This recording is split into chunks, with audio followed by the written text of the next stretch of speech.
Bonjour. Les autorités financières et gouvernementales mènent depuis plusieurs années déjà une campagne visant la suppression de l'argent liquide. Des paiements ne seraient plus autorisés que par carte ou téléphone mobile, c'est-à-dire l'argent numérique. Tout récemment, l'Union européenne a conçu un projet une proposition de restriction de l'argent cash planifié pour 2018. On est pressé, ça va vite. Prenons conscience qu'il y a plusieurs pays, il ne s'agit pas seulement des pays de l'Union européenne, mais que plusieurs pays et tous les pays éventuellement sont affectés par cette décision, et donc on doit prendre conscience qu'il s'agit d'une décision qui est prise au niveau mondial, qui est favorable donc au nouvel ordre mondial et avec toujours la complicité de l'ONU. Comme toute proposition qui est défavorable au peuple, on l'amène de façon progressive. Et c'est pourquoi depuis plusieurs années déjà, on voit la criminalisation du cash, par exemple. Si vous payez en espèces, on vous regarde comme un voleur ou comme un terroriste. Plusieurs services déjà exigent de ne pas être payé en argent liquide, mais bien en argent numérique. Également, il y a eu des lois qui ont été passées pour limiter l'argent des transactions, l'argent liquide des transactions. Également, les banques restreignent et sont restrictives quant à l'émission d'argent. Et dans plusieurs pays, des gros billets ont été carrément retirés de la circulation, notamment tout récemment, en novembre, je crois, dernier, en Inde, où on a supprimé du jour au lendemain 85% de l'argent liquide. Voilà. Et tout ça pourquoi? Au nom de quoi? Eh bien, au nom de combattre. Combattre quoi? Encore dans la guerre. Combattre quoi? Eh bien, combattre le financement du terrorisme et le blanchiment des capitaux. Or, encore là, prenons conscience que le terrorisme est financé par les États, indirectement, l'argent noir des États, hein, et que le blanchiment est toujours fait par les banquiers et les multinationales. Donc l'argent, c'est l'argent qui veut combattre l'argent. Intéressant. De quoi s'agit-il au fait? Bien, il s'agit de rendre l'argent liquide hors la loi. C'est-à-dire que l'argent liquide est c'est de l'argent légal. Tandis que l'argent scriptural, c'est un argent illégal. Illégal pourquoi? Parce qu'il est créé à partir de rien. Ça n'est pas de l'argent, ce sont des chiffres. Et donc, si on comprend bien, ou si je comprends bien, il s'agit de rendre illégal l'argent légal et de rendre légal l'argent illégal. Intéressant. Quel est le danger inhérent à cette nouvelle disposition? Retenons que l'argent appartient au détenteur actuel. C'est-à-dire que si j'ai 100$ ou 100€ dans mes poches, il est à moi, c'est moi qui le détiens. Par contre, si je vais le déposer en banque, je ne suis plus la détentrice. C'est la banque qui est la détentrice. Et donc, ça n'est pas mon argent. C'est un prêt que j'ai fait à la banque. Et dans mon carnet bancaire, mon carnet bancaire n'est pas de l'argent. Il est de l'argent que j'ai prêté et que donc, je peux réclamer si je veux leur avoir. C'est bien joli tout cela, mais comme n'importe quel prêt, si l'emprunteur et si celui auquel je fais le prêt n'est plus solvable, eh bien, je perds mon argent. Les banques deviennent avec la suppression de l'argent liquide, les banques deviennent des portiers qui permettent ou refusent la transaction, toutes les transactions bancaires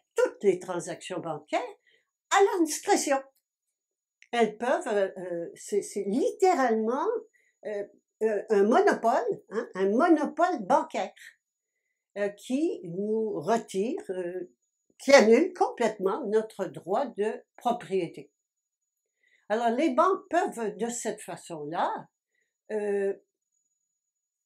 prendre l'argent, si par exemple elles sont en difficulté financière, elles peuvent prendre l'argent des épargnants. Et la loi est déjà passée à cet effet, qui s'appelle le bail-in. C'est passé dans plusieurs pays qui autorisent les banques en difficulté ou en faillite, pour ne pas faire faillite, à se servir à même le compte des épargnants. Les banques peuvent également prendre des taxes, prélever des taxes dans les comptes de banque. Elles peuvent également prélever des taux négatifs à volonté. Et les banques, en plus de cela, peuvent, et ça c'est très important, peuvent bloquer un compte. Et elles peuvent pratiquement éliminer de la société quelqu'un en lui interdisant l'accès à son compte, qui fait que la personne ne peut plus ni acheter ni vendre sans les banques. Voilà de quoi il s'agit. Où cela se passe-t-il? Eh bien, nous sommes en plein monde d'illusions, dans la bergerie, le triangle de l'enfer, où nous avons les personnages habituels, c'est-à-dire le mouton, le loup et le berger. Le mouton, c'est le peuple, c'est la victime, le peuple victime du loup qui est le prédateur. Le prédateur, c'est donc le privé. Le privé, c'est qui le privé? C'est les banques et les multinationales, ce qu'on appelle l'argent, le gros argent. Et le troisième personnage, c'est le berger, le gouvernement, qui fait les lois et les applique par la force, les impose par la force, dont la fonction, c'est-à-dire le public, quand on dit gouvernement, on dit le public, dont la fonction est de protéger, comme vous le voyez là, de protéger les moutons. Or, ce qui se passe là en ce moment, ça n'est pas tout à fait cela. Nous assistons à une collusion du public et du privé pour exploiter le mouton. Pourquoi? C'est simple. C'est que le seul qui produise de l'énergie, qui produise quoi que ce soit dans ce triangle de l'enfer, c'est le mouton. Les deux autres ne produisent rien. Le gouvernement écrit des papiers et le loup amasse de l'argent. Mais ils ne produisent absolument rien. Donc, leur vie à ces deux-là, aussi bien au public qu'au privé, dépend entièrement du mouton, que le mouton soit obéissant, docile et accepte de se faire tondre. C'est pour cela qu'ils se mettent ensemble. Voilà une chose importante à comprendre. Maintenant, mettons-nous dans la peau des dirigeants de ce monde qui veulent établir leur nouvel ordre mondial, leur dictature mondiale. Et ce n'est pas facile parce qu'ils ont affaire à un problème majeur. Quel est-il? C'est le libre arbitre. Le mouton, donc le peuple, l'individu, a le libre arbitre. Ça veut dire qu'il peut choisir son maître, il peut choisir à qui il obéit. Il peut décider d'obéir à l'extérieur, au gouvernement extérieur, qui gouverne et qui ment, le nom le dit bien, mais il peut aussi choisir d'obéir à son âme souveraine. L'extérieur prétend être souverain aussi, et son âme, la vraie souveraineté, elle est à l'intérieur et c'est à son âme. Donc, ça, c'est le problème auquel ils font face. Quelle est la solution? Mais la solution, c'est d'amener les individus à abdiquer leur libre arbitre. Comment cela peut-il se faire? Eh bien, c'est en prenant le contrôle complet sur l'argent des moutons, des individus, en interdisant l'argent liquide. Il n'y a qu'à mettre une condition. Pour faire des transactions bancaires, il faut avoir la puce. Et comme conséquence, la puce obligatoire va devenir obligatoire pour tous. Et si vous n'avez pas la puce, eh bien, c'est la mort citoyenne, c'est la mort du citoyen. Qu'est-ce que la puce? La puce, c'est un dispositif qui relie deux personnes à un contrôle et un contrôlé. Un contrôlé qui a la puce, qui a une petite puce sur lui, et un contrôle, ce qu'on appelle le handler. Cette puce est à la fois un poste récepteur et un poste émetteur. Poste récepteur qui reçoit toute l'information du pucé, que ce soit qui sert donc d'espionnage, de fichage et qui connaît toute sa vie privée.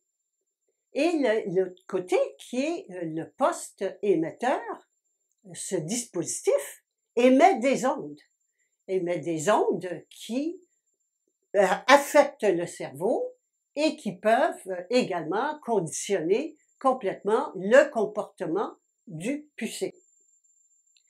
La puce, ça n'est pas quelque chose d'anodin, c'est vraiment de céder. Être pucé, c'est céder sa volonté entièrement à l'extérieur de soi. Accepter la puce, c'est consentir à vendre son âme pour assurer sa sécurité et sa protection.